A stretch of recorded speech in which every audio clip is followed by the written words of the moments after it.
The calendar year is winding down, but there's still big barbecue news and events happening around the Carolinas. We're going to hit some highlights, including Prime Barbecue's Chris Prieto's new venture in Durham. Some of our favorite barbecue places are in the media spotlight again, and Operation Barbecue Relief's part of an effort to feed more than 200 families in the Hickory Metro of North Carolina. We got details coming up and a review of one of my Carolina barbecue favorites, Hugh's Q. It's a great local spot that now finds itself kind of in the shadow of a big new barbecue business coming into town. I'm Chigger Willard, your host for the Low and Slow Barbecue Show. Thank you so much for dialing up this episode into your life today. I appreciate you listening, and I invite you to see some of our other content at our website, lowslowbbqshow.com. There's blogs, podcasts. You can subscribe to our Lowdown newsletter. The latest editions hit inboxes early Monday night. Oops, sorry. It was a little bit of a misfire, but hey, subscribe. We'll send you BBQ news and our latest content and ideas all to your inbox, usually on Tuesdays. Anyway, to the news from this week's Lowdown, and after we hit news, we're going to give you our big barbecue review of Hugh's Q. So first, our lead story today. Prime Barbecue Pitmaster Christopher Prieto is expanding his barbecue brand. He's got a new venture in Durham's Horseshoe at the Hub RTP development that's slated to open in spring of 2025. They're calling it Prime STQ, and it's going to combine a steakhouse experience with Texas barbecue and the Puerto Rican-inspired flavors that folks have kind of come to know from some of Chris's other ventures. That's the Primo Latin Cuisine, a concept restaurant behind Prime Barbecue. But, of course, a lot of other people, they know Chris from Prime Barbecue, and he's been on TV, a Food Network, Barbecue Battle, and a few other things.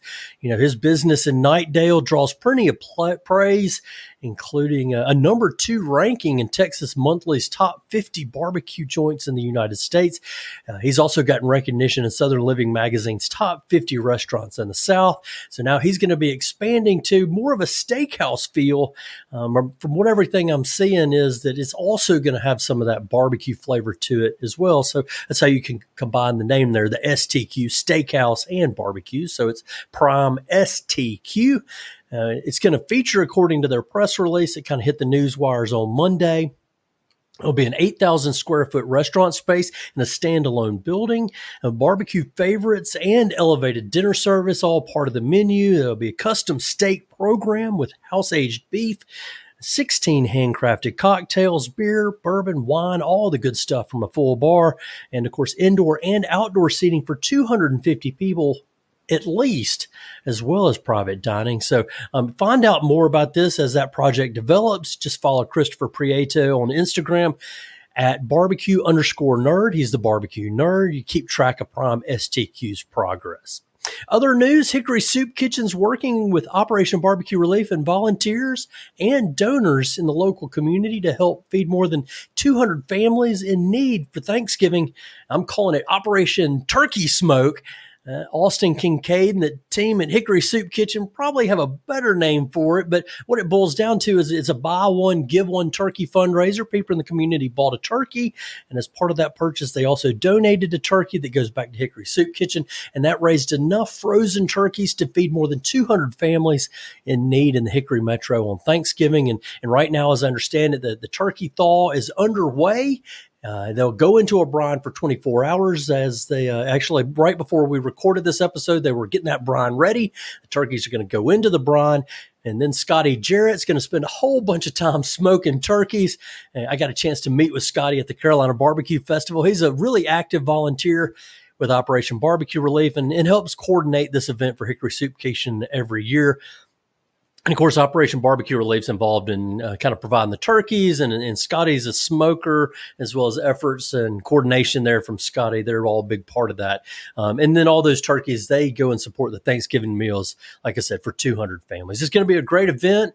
And, hey, why don't you follow us on Low and Slow Barbecue Show? I'll try to pop over to Soup Kitchen and get pictures and video of the smoking and the giveaway and stay tuned.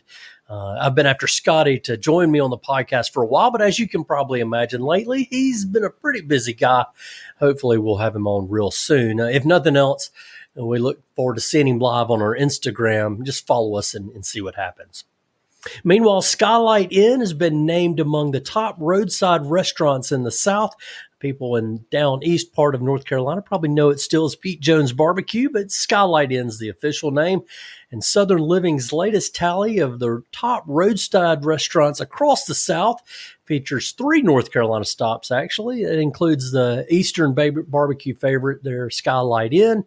The list also includes other Carolina restaurants, Cafe Ariel in Franklin and Caro Me Dining Room in Tryon. Unfortunately, Caro Me Dining Room was completely destroyed during the Hurricane Helene flood. They look like they're trying to find a place to relocate. So good luck to those guys. A couple of other notable barbecue stops on that roadside restaurant list.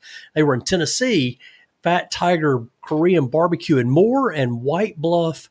That's in White Bluff, Fat Tiger Korean in White Bluff, and B.E. Scott's Barbecue in Lexington. So some barbecue stops are also good road stops in the Southern Living list. And that B.E. Scott's Barbecue, again, in Lexington, Tennessee. You can see the complete list of all those roadside restaurants at Southern Living. Just drop it into the search engine.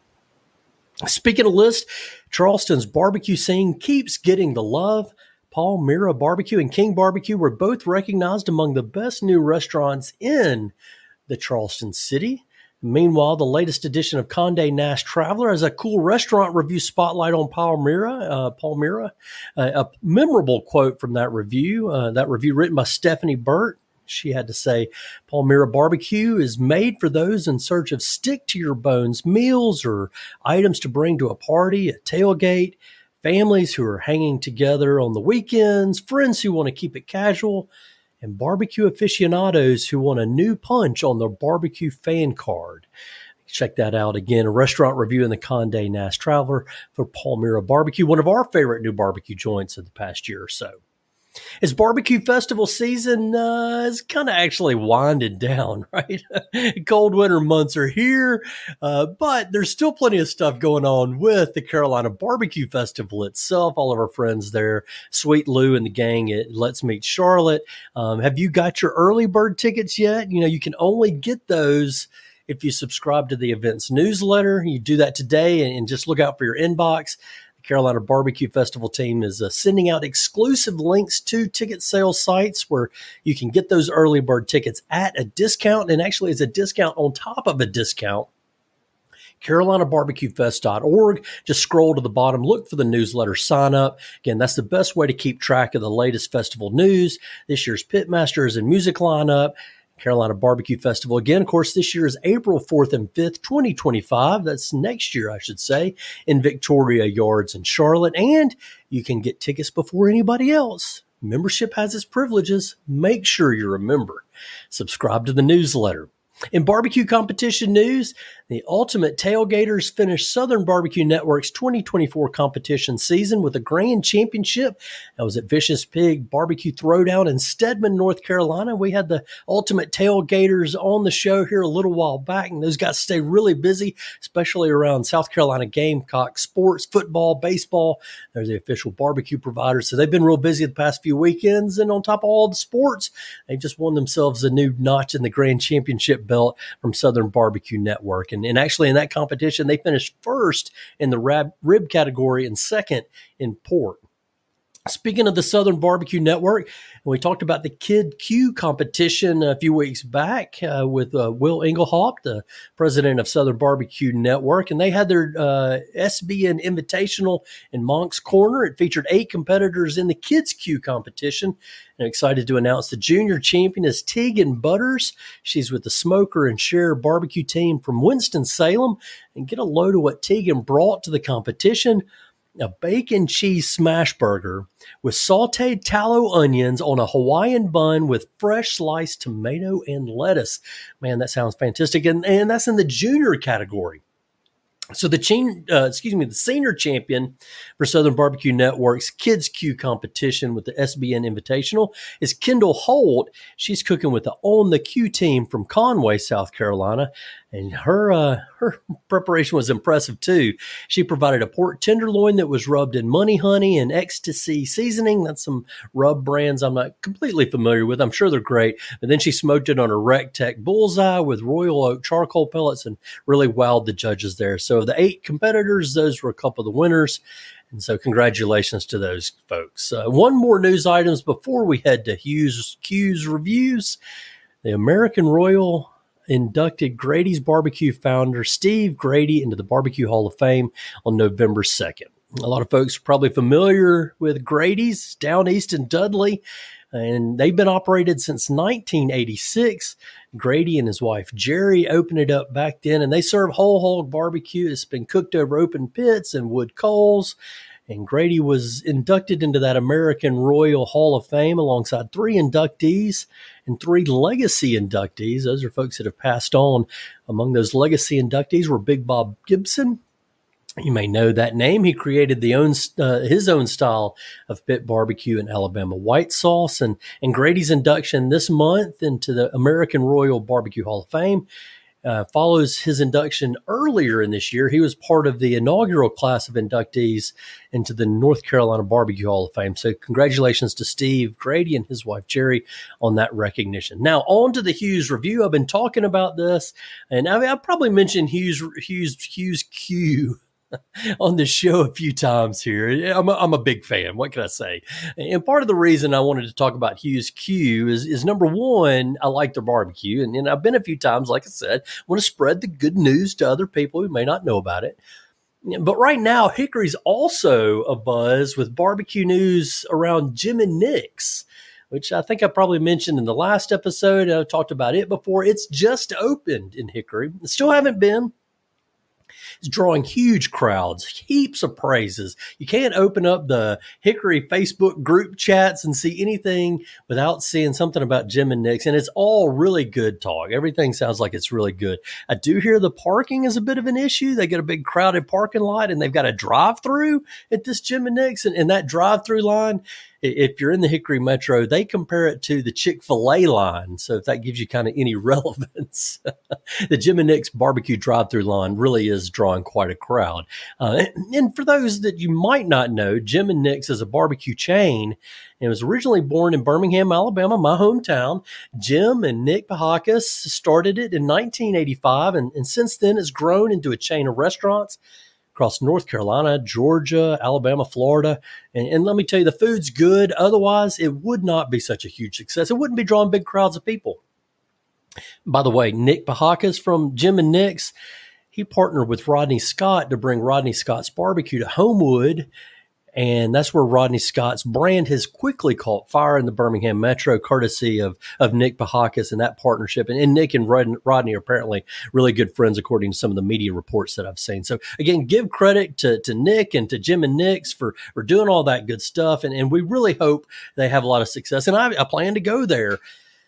But right up the road, just a short drive, just up Highway 70 from Jim and Nick's is Hughes Q, a spot that's quickly become a favorite around Hickory. It's a local guy, Brian Rogers. He's running a local barbecue joint. And I've been in there. He's doing most of the work himself. He's turning out a good product.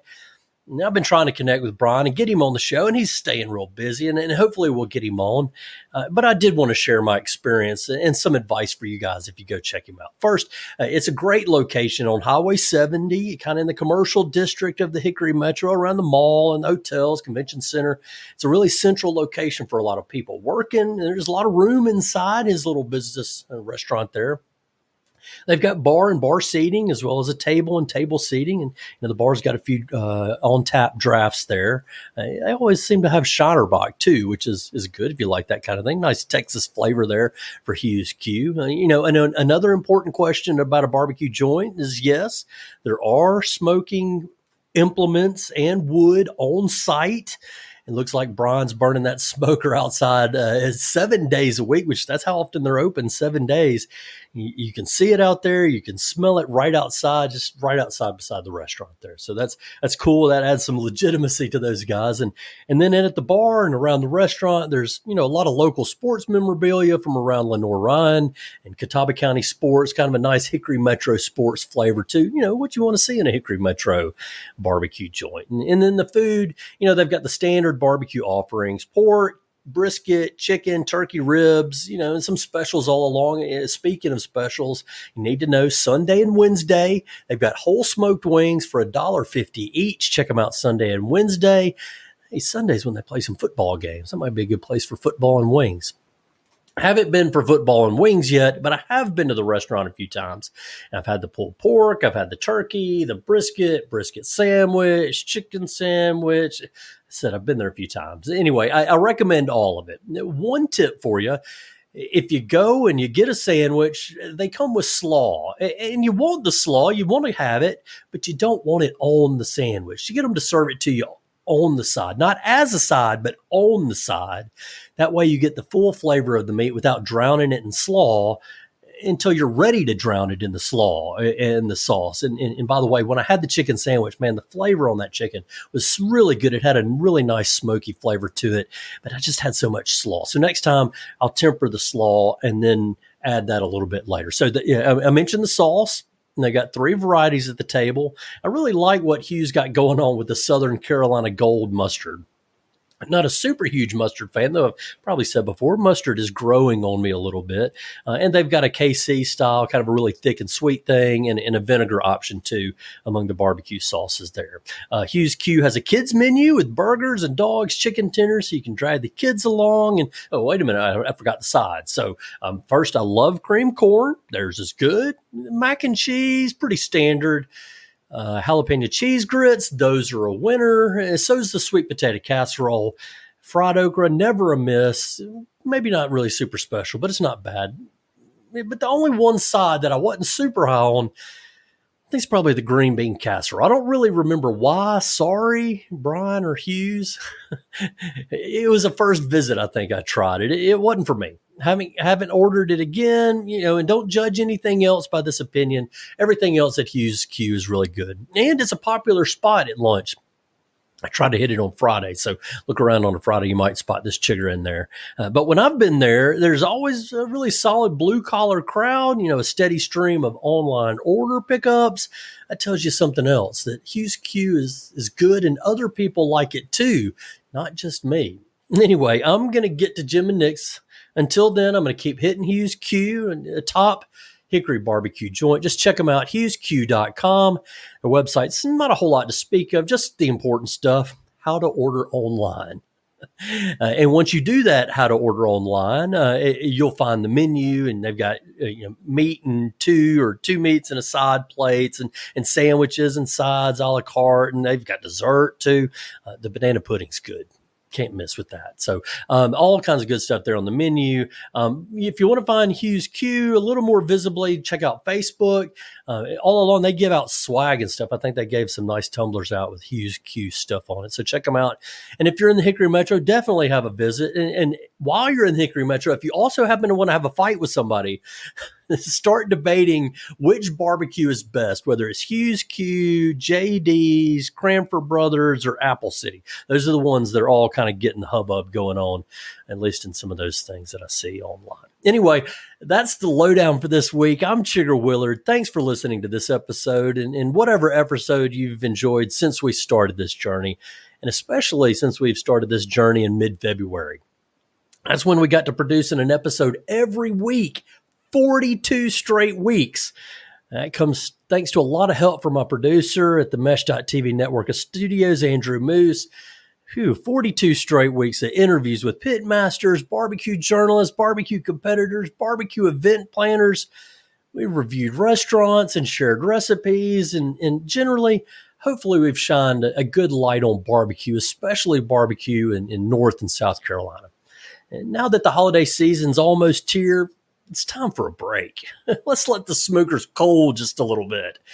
catch up on some things that's kind of been on the back burner, a bunch of blogs. I've been cooking up a few of those. And I've also kind of been voluntold to smoke pork for the Welcome family Christmas. That's a whole bunch of Davidson County, Lexington barbecue people, and their expectations are going to be high. So I may have to run a few extra runs through the old Weber Smoky Mountain to get ready for that. Anyway, it's time for a break.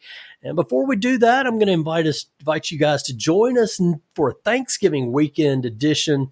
It's going to be great listening. I'm not going to tease too much. I want to make sure it happens, but we got something cool. It'll be a fun conversation. And then coming up in mid-December, we're also going to be planning something fun with our friends at Three Beers Down. Maybe there'll be some pulled pork barbecue. Maybe there'll be a blind taste test. Stay tuned. All that's coming in mid-December. Otherwise, we're probably going to be taking a break for a few weeks here and gear things back up once it gets to be smoking season. And when it is, we'll look forward to hearing from you and sharing our stories with you again. And until that time, thank you so much for listening to the Low and Slow Barbecue Show on the Mesh.tv network of podcasts. Visit us online at lowslowbbqshow.com. You'll find the blog, other podcast episodes. If you like what you hear, please be sure to give us a 5-star rating in your favorite podcast network. And if you're on YouTube, you can find us there too. There's videos of our interviews and some man on the street stuff, some things I've captured inside restaurants. And you also get to see our big holiday barbecue taste off that's going to be coming up in December. Subscribe if you're on YouTube or just keep listening right here. Special thanks again to our producer, Andrew Moose, and the whole team at the Mesh.tv network of podcasts. And to our loyal audience, remember, for the best barbecue and the best barbecue podcast, make it low and slow.